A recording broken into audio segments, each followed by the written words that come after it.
I want you to start by closing your eyes for a second. We are going to run a little thought experiment.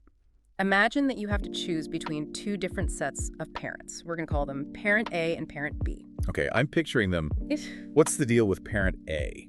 Parent A is incredibly strict. I mean, we are talking helicopter parenting on steroids. They provide a perfectly safe environment for you. Safe how? You are always fed, you always have clothes on your back, your school fees are paid, and your healthcare is totally sorted. You never, ever have to worry about where your next meal is coming from. You have absolute security. That sounds pretty comforting, honestly. Yeah. But I assume there's a catch. Oh, there is a massive catch. Parent A dictates your entire schedule. They choose your hobbies. They decide what you eat for dinner every single night. They pick who you hang out with. Oh, wow. And most importantly, they decide exactly what you're going to be when you grow up. You have total security, but you have almost zero freedom to explore or to, make your own mistakes. It sounds stifling. Safe, but completely stifling. Okay, so what's the alternative? What about Parent B? Parent B is the complete opposite. This parent gives you total freedom. You can do literally whatever you want. Whatever. Stay out late, pick any career you want, try to become an artist, try to become a banker, buy whatever junk food you want. But if you make a major mistake, if you fail a class, or if you run out of money, Let me guess. you are completely on your own. Sink or swim. So absolute liberty, but zero safety net. If you crash hard. Exactly. And the reason we are starting with this parenting analogy is that it effectively maps onto the two biggest economic competitors of the last 2 centuries. Parent A represents a command economy, what we usually call communism or strict socialism. And Parent B, with all that freedom and all that risk, that's a pure market economy, classical liberalism, or as we know it, capitalism. Right. And that really is the guiding question for our deep dive today. It's not just about politics, it's about human nature. Which system actually works better for human beings? And perhaps more importantly, and this is the big mystery we need to solve, why does the strict parent idea, communism, sound so incredibly good on paper, yet turn out to be so difficult and often tragic in reality? Welcome to the deep dive. Today, we are stripping away the insults. We aren't doing the internet argument thing where people just shout at each other. No propaganda. None. We are looking strictly at the mechanics of one of the most controversial ideas in human history, communism. We've got a massive stack of historical texts, economic analysis, political theory. And to keep this organized, because this is a huge topic, we're going to look at this in 3 distinct parts. Think of it like a medical case study. I like that. So, Part 1 is the diagnosis. What did Karl Marx actually think was wrong with the world? Why was he so angry at capitalism? Part 2 is the prescription. What was the theory? What did the cure look like on paper? And finally, Part 3, the clinical trial. What actually happened when the Soviet Union tried to swallow the pill? Did it work, or did the patient die? Let's jump right into Part 1, the diagnosis. To understand this, we have to look at the man himself, Karl Marx. We hear his name thrown around constantly, usually as an insult or a deity, depending on who you talk to. But who was he actually? Karl Marx was born in 1818 in Trier, Germany. But he did most of his significant writing in London. And to understand his mindset, you have to understand what he saw when he looked out his window. Great. He wasn't living in a modern office park or quiet suburb. He was living right in the middle of the Industrial Revolution. This is the era of Charles Dickens, right? Chimney sweeps, smog, and factories. Exactly. It wasn't a walk in the park. It was a time of massive, jarring contrast. On one hand, you had this explosion of wealth and technology. Steam engines, factories, mass production, stuff was being made faster than ever before. But on the other hand, you had misery on a scale that was hard to comprehend. Child labor, 16-hour work days, people living in slums. Marx looked at all this and he saw society splitting apart. He didn't see a spectrum of people. He saw 2 very distinct teams. Right. He saw society dividing into 2 specific groups. He called the first group the bourgeoisie. Now, that's a fancy French word, but it's important we nail down what it means. Let's define that clearly. Bourgeoisie. These are the owners, the capitalists, the people who own the means of production. So the factories, the land, the machines, they had the capital. They were the ones wearing the top hats in the political cartoons. That's a perfect way to picture it. Okay, so bourgeoisie equals owners. And the other team? The proletariat. The proletariat. These were the unskilled workers, the people who had nothing to sell but their labor. They didn't own the factory, they just worked in it. Marx looked at history and saw it as one long, constant, class struggle. And this wasn't new to him, right? He thought history was always this way. Always. He looked back and saw freeman versus slave, lord versus serf. And in his time, it was bourgeoisie versus proletariat, oppressor and oppressed. It was always a binary conflict. It's interesting because today we often think of the economy as just numbers or GDP or stock market graphs. But Marx saw it as a fight, a literal fight for the soul. He actually identified 4 specific problems with capitalism that he thought were destroying the human spirit. And I want to unpack these because, honestly, some of them feel pretty relatable even today. They really do. The first one is a concept he called alienation. In German, he used the word Entfremdung. This is a psychological insight, right? Yeah. It's not just about money. Correct. Marx believed that work should be a source of joy. It sounds naive now, but he believed that we are naturally makers. We should see the best parts of ourselves in what we create. One of our sources uses the analogy of a chair. I love this visual because it really clarifies the feeling. Me too. So imagine a carpenter building a chair from scratch. Right. Picture it. He selects the wood, he carves the legs, he sands it down, he makes decisions about the design, maybe a curve here, a specific joint there. He's pouring himself into it, his skill, his decisions. Exactly. When he's finished, the chair is strong, honest, elegant. The carpenter looks at that chair and feels proud. He sees himself in that object. He can point to it and say, I made that. But the Industrial Revolution killed that connection. Completely. Modern factory work is highly specialized. A worker doesn't build a chair. A worker might pull a lever or tighten a single bolt on a conveyor belt thousands of times a day. You don't see the beginning and you don't see the end. You just see the bolt. Exactly. You are disconnected from the final product. You don't feel like you made anything. Marx argued that this disconnect makes us feel alienated, not just from the work, but from ourselves. You become a stranger to your own labor. And you spend your days doing something that feels meaningless to who you are. We become just a hand or a cog in a machine that doesn't care about us. That definitely hits home for anyone who's ever had a mindless data entry job or worked on an assembly line. You just feel like a robot. Okay, so that's alienation. What was the second problem? The second problem is insecurity. This is the deep primal fear of being abandoned. Under capitalism, Marx argued that humans are treated as expendable components. Like a spare part for a car. Exactly. If the cost of materials goes up, or if a new machine is invented that can do your job faster, you are let go. You are fired. And that's terrifying. And Marx said, we are terrified of that. Deep down, humans are tribal creatures. We want to belong. We don't want to be cast out of the tribe to starve. So, communism on an emotional level is basically a promise to cure that anxiety. That's the pitch. It says you will always have a place here. We won't throw you away just to save a few dollars. You are safe. It addresses that deep-seated fear of instability. That is a powerful hook. Okay, third problem, and this is the one I think most people associate with Marxism: exploitation. Right. Marx had a very specific and controversial view on profit. He essentially argued that profit is theft. That's a bold claim. Most economists today would say profit is the reward for taking a risk. Yeah. How does Marx's math work on that? He called it primitive accumulation. It's the gap between what a worker is paid and what the product is sold for. Okay, walk me through the numbers. Let's make it simple. Let's say a capitalist pays a worker $10 to make a pair of shoes. And let's say the materials, the leather, the laces, cost $10. So the total cost to make the shoes is $20.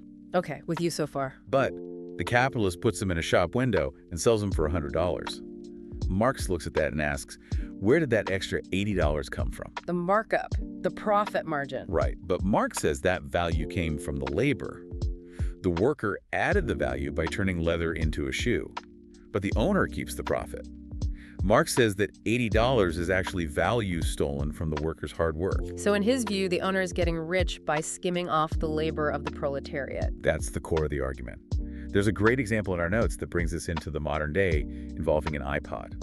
Oh, right, the supply chain example. Yes. If a worker in a factory is paid maybe $2 to assemble a device, but that device is sold in a store for $300, Marx would ask, who is being valued more, the product or the human? He had a name for this, didn't he?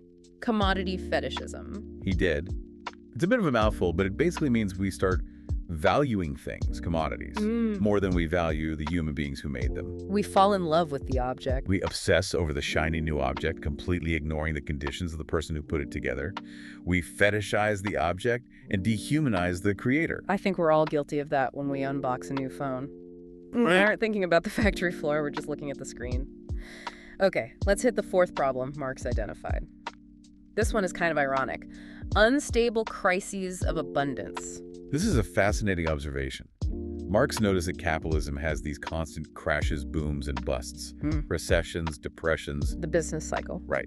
But unlike in the old days, where a crisis meant a famine or a shortage of wheat because of a drought. A crisis of not having enough. Exactly. Capitalist crises happen because we have too much. Too much? That seems counterintuitive. Yes. Overproduction. We are so efficient at producing things that we make more than people can buy. The markets crash, factories close, and people lose their jobs, not because there isn't enough stuff, but because there is too much stuff and no one to buy it. And Marx looked at unemployment in a really unique way here. We usually see unemployment as a tragedy. Right. But Marx thought, wait a minute, if we have machines that can do all the work, why are we starving? He thought unemployment should be freedom. Freedom?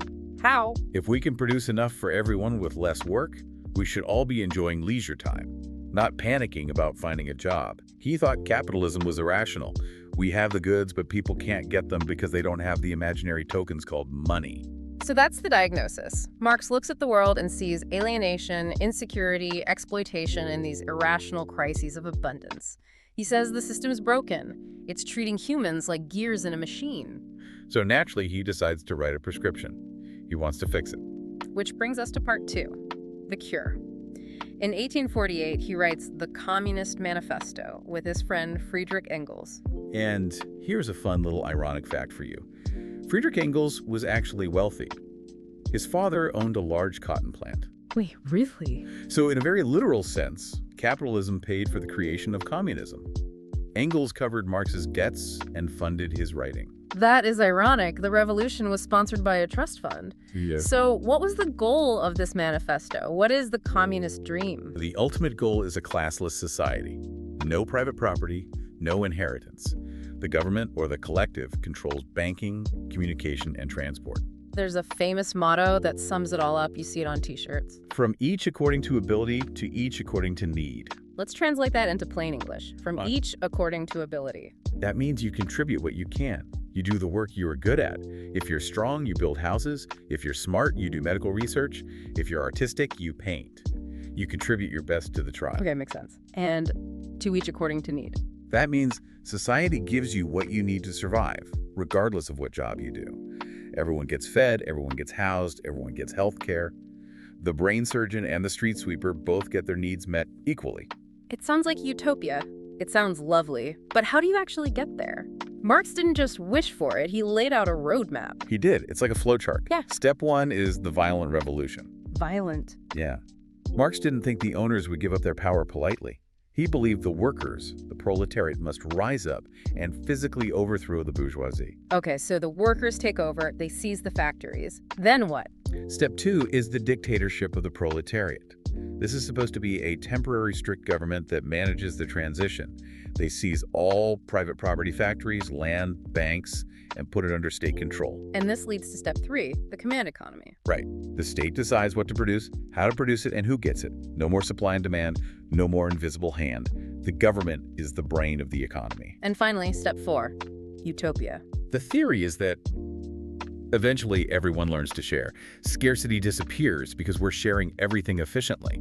And since there's no more class conflict, because there are no more classes, the government is no longer needed. It just vanishes. It simply withers away, leaving a perfect self-managing society. No, I think we have to pause here and drop a major reality check. In actual history, countries that tried this usually got stuck. They got stuck at step 2 or step 3. The government never withered away. In fact, it usually just got bigger, scarier, and more armed. Power, once seized, is rarely given up voluntarily. That is the critical flaw in the execution. But before we get to the failures, we have to admit, on paper, the benefits sound amazing. They do. Imagine absolute equality of income. Imagine a system where essential goods, food, housing, medicine are produced first, before anyone makes a luxury yacht or a fidget spinner. Needs before wants. There's a really compelling example of this collective over individual mindset that we see today in the Olympics. Look at China's success in the Games. It is undeniable. They dominate in diving, gymnastics, table tennis. And that's not an accident. The state acts like a parent A. They identify talent when kids are really young. Like 4 or 5 years old. Right. They pay for everything: room, board, coaching, equipment. The athlete's only job is to focus on their craft for the glory of the nation. It produces incredible results because resources aren't wasted on competition or marketing. They are focused entirely on the goal. That's collectivism in action. The group, the nation, is more important than the individual choices of the athlete. And that is the core of the communist promise. If we all pull together and do what we're told, we can achieve massive things and no one gets left behind. So we have the diagnosis, capitalism is cruel, and we have the cure, the state takes over. Now it's time for part 3, the clinical trial. Let's talk about the Soviet Union. This is where the rubber meets the road. Right. We are moving from theory to reality. It starts in 1917 with Vladimir Lenin. He leads the revolution in Russia to overthrow the Tsar. His motto was simple and catchy: peace, land, bread. He starts off trying to implement pure communism right away, doesn't he? He does. It was called war communism. It was radical. They started seizing houses and splitting them up for the poor. They took control of food supplies from farmers. That was a disaster. Total disaster. The economy tanked. People stopped growing food because it was just going to be taken away. So no incentive. None. But Lenin was smart enough to realize that pure communism was failing fast. So he did something surprising. He pivoted. This was the NEP, right? The new economic policy. Exactly. The NEP, Lenin essentially said, okay, we need a tiny bit of capitalism to keep this engine running. He allowed farmers to sell their surplus grain for a profit. He allowed some small private businesses. And it worked. It did. The economy started to recover because people had an incentive, a reason to work harder.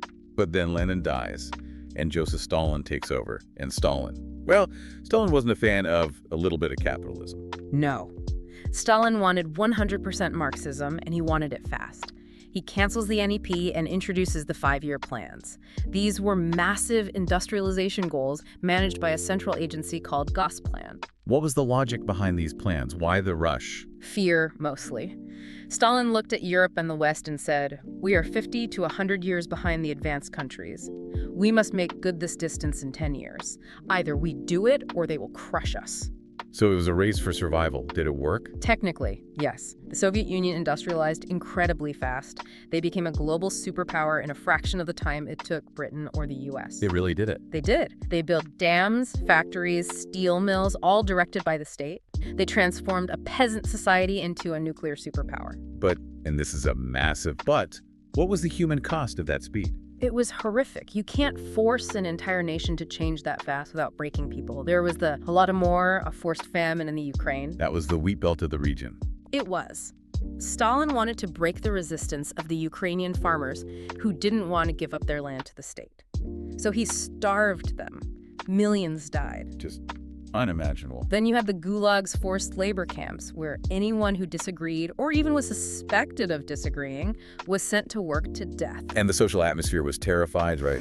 The government encouraged neighbors to rat on neighbors. There were spy networks everywhere. It was a society built on fear to maintain that total control. And beyond the terror, there's just the sheer inefficiency of it all. We have to talk about the flaws of central planning. This is the mechanics part. How do you actually run an economy without prices? It's incredibly hard.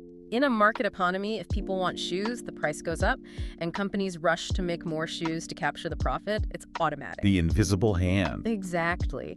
In a command economy, the government has to predict 5 years in advance exactly how many shoes, bolts, and loaves of bread millions of people will need. Which is impossible. You can't predict a bad harvest or a change in fashion. Right.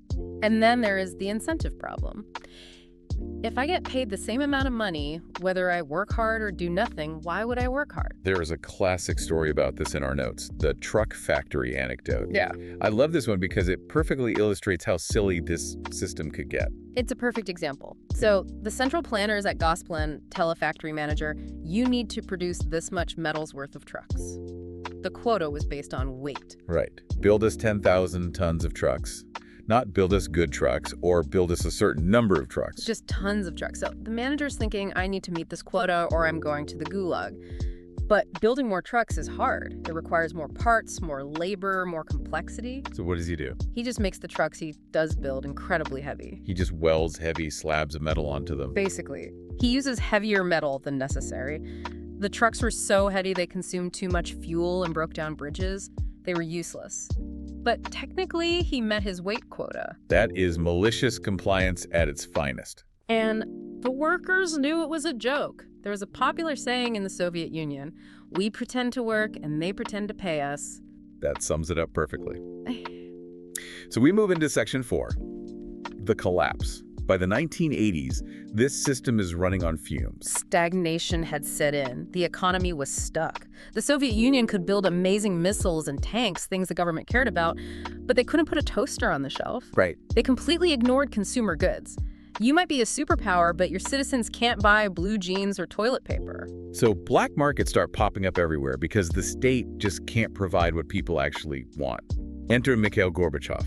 He tries to save the ship, doesn't he? He does. Gorbachev realizes that the strict totalitarian model is killing them. So he tries to loosen the grip. He introduces 2 famous policies.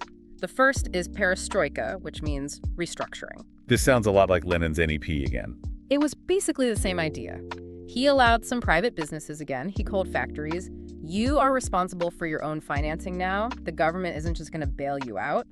He tried to reintroduce some market forces. And the second policy was glasnost. Right. Glasnost means openness. He allowed people to criticize the government, to speak their minds, to have a say in how factories were run. He thought this would make people feel more invested in communism. He thought they would offer constructive criticism to make the system better. But that backfired spectacularly. Completely. He opened the pressure cooker. Instead of fixing communism, glasnost just allowed people to realize how miserable they were. They finally had the freedom to say, we hate this. The floodgates opened, revolutions swept through the Eastern Bloc Poland, East Germany, Romania, and finally, the Soviet Union itself collapsed. And then comes the aftermath. This is the 1990s. Yeltsin takes over, and they try what's called shock therapy. They switched from communism to capitalism almost overnight. They ripped the Band-Aid off, and it was chaotic. It was like the Great Depression. High crime, the currency became worthless. And this is where the oligarchs came from. Right. These are the guys we hear about today who own massive yachts and football teams. How did they get so rich so fast? Well, the state was selling off all these factories and oil refineries that used to belong to the government. They were selling them for pennies on the dollar. For nothing. Basically for nothing. If you were a friend of a politician, or if you had a bit of cash when no one else did, you could buy an entire oil company for the price of a nice house. They became billionaires overnight while regular people lost their life savings. It was a rough transition, to say the least. So bringing it all together in Section 5, comparison and summary, let's look at the scorecard. If we look at the sources objectively, were there any pros to the communist experiment? There were. We have to be fair to the data. It provided economic stability, no booms and busts. It ensured high employment. Everyone had a job, even if it was a meaningless one. Basic needs like housing and healthcare were generally met for everyone, even if the quality wasn't great. And as we saw with Stalin, it allowed the nation to mobilize resources incredibly fast to industrialize or fight a war. But the cons are heavy. The cons are devastating. Loss of individual freedom. You are a pawn of the state. A complete lack of consumer choice. You take what the government gives you. No blue jeans. Massive inefficiency and waste like our heavy trucks. A lack of incentive to innovate or work hard. And historically, it almost always led to corruption, authoritarianism, and a police state. So bringing it back to Marx, he was like a brilliant doctor who walked into the room and correctly diagnosed the disease. He looked at early capitalism and said, this is exploiting people, this is alienating us, this is hurting our souls. And he was right about the problems. He was. But the prescription he wrote, the cure, turned out to be toxic. When you try to force human beings into a perfectly planned system, you end up having to crush their humanity to make them fit. It brings us back to that parent analogy we started with. The strict parent, the command economy, sounds safe. It sounds secure. But when you take total control, you kill the ability to grow, to explore, and to be an individual. And that is the tragedy of the Soviet experiment. It tried to engineer a perfect society, but it forgot that societies are made of imperfect, messy, free-willed human beings. Exactly. All right, before I let you go, let's do a quick recap of the big ideas we covered today. Sure. First, Marxism arose as a reaction to the misery of the Industrial Revolution. Marx saw a struggle between the bourgeoisie owners and the proletariat workers. Second, the cure was a command economy where the collective is more important than the individual. And third, In practice, specifically in the USSR, this led to rapid industrialization, but it came at the cost of freedom, efficiency, and millions of lives, eventually collapsing under its own weight. Now, let's see if you were paying attention. We've got 3 quick pop quiz questions for you. Play along in your head. Question 1. In Marx's theory, what are the names of the 2 main classes of people who are constantly in conflict? Think back to the teams. That would be the bourgeoisie, the owners, and the proletariat, the workers. Question 2. What was the specific purpose of Stalin's 5-year plans? Remember the fear of being crushed by the West. The purpose was to rapidly industrialize the Soviet Union through central government planning. And question 3. Why did the truck factory manager in our story make the trucks heavier than they needed to be?